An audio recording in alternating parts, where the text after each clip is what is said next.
అనగనగా ఒకప్పుడు ఒక అరణ్యం అంచున ఒక మనోహరమైన చెరువు ఉండేది.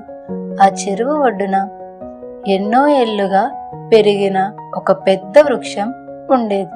దాని కొమ్మలు ఆకాశాన్ని తాకినట్లుగా ఉండేవి. ఆ చెట్టుపై ఎన్నో పక్షులు నివసించేవి. అదే చెట్టులో ఒక కాకి జంట ఉండేది. అవి చాలా సంతోషంగా ఉండేవి. కాకి జంట ప్రతి వసంతకాలంలో తమ గూళ్లను అందంగా అలంకరించి వాటిలో గుడ్లు పెట్టేవి. పిల్లల కోసం ఎదురు చూసేవి. కానీ ఆ చెట్టు క్రింద వేళ్ళు దగ్గర ఒక నల్లని క్రూరమైన పాము నివసించి ఉండేది. అది ఎప్పుడూ కాకుల గుడ్లపై కన్నేసి ఉండేది. ఒకరోజు కాకులు ఆహారం కోసం బయటకు వెళ్ళాయి. ఇదే సరైన సమయం అనుకొని ఆ నల్ల త్రాచు నెమ్మదిగా ఎవ్వరికీ తెలియకుండా చెట్టెక్కడం మొదలుపెట్టింది. గూడు దగ్గరికి చేరిన పాము లోపలికి జారి ఒక్కొక్క గుడ్లని తన గొంతులో మింగేసింది. కొద్దిసేపటికి కాకులు తిరిగి గూడు దగ్గరకు వచ్చాయి. వాటి కళ్ళ ముందు ఖాళీగా ఉన్న గూడు కనిపించింది. ఆడకాకి గుండె పగిలేలా ఏడ్చింది. ఆ పాము మన భవిష్యత్తునే మింగేస్తుంది అని రోధించింది. మగకాకి కూడా చాలా బాధపడింది. కానీ ఆ పరిస్థితిలో ధైర్యం కోల్పోకూడదని నిర్ణయించుకుంది. ధైర్యం నింపుకొని ఆ పాములు చాలా బలంగా ఉండవచ్చు, కానీ మన దగ్గర దానికన్నా పెద్ద గొప్ప ఆయుధం ఉంది. ఆ ఆయుధమే తెలివి. తెలివితో ఆలోచిస్తే తప్పక గెలుస్తాం. ఆ మాటలు ఆడగాకి విని కొత్తగా ధైర్యాన్ని నింపాయి. ఇద్దరూ కలిసి ఒక పథకం వేశారు. ఆ నల్లద్రాచుని వదిలించుకోవాలో ఆలోచించడం మొదలుపెట్టారు. ఆ ఆలోచనలలో ఆ చెరువు పక్కనే ఉన్న రాజభవనం వారికి గుర్తుకొచ్చి ఉంది.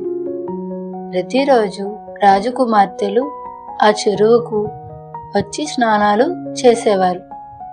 వారు స్నానం చేసేటప్పుడు తమ బంగారం ఆభరణాలు, బంగారు గొలుసులు అన్ని ఒడ్డున ఉన్న రాతిపై వదిలేసేవారు.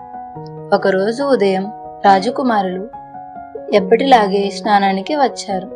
వారు తమ బంగారు గొలుసులను ఒడ్డున ఉంచారు.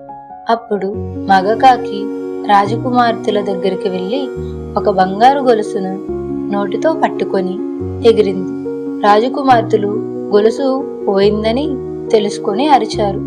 అయ్యో, నా బంగారు గొలుసు పోయింది, దొంగ దొంగ అంటూ. వెంటనే రాజు సైనికులు అక్కడికి వచ్చారు. మగకాకి ఆ గొలుసును పట్టుకొని నేరుగా పాము నివాసానముకు రాయి దగ్గరికి వదిలింది. సైనికులు ఆ కాకిని వెంబడించి ఆ రాయి దగ్గరకు వచ్చారు. అక్కడ వారికి బంగారు గొలుసు కనిపించింది. దొంగ ఇక్కడే ఉన్నాడు అని అనుకొని ఒక సైనికుడు తన కత్తిని పైకి ఎత్తి ఒక్క వేటుతో పామును చంపేశాడు. పాము చనిపోయిన తర్వాత తమ పిల్లలను చంపే శత్రువు ఇంక లేదు అని. అవి మళ్ళీ తమ గూళ్ళను కట్టి గుడ్లు పెట్టాయి.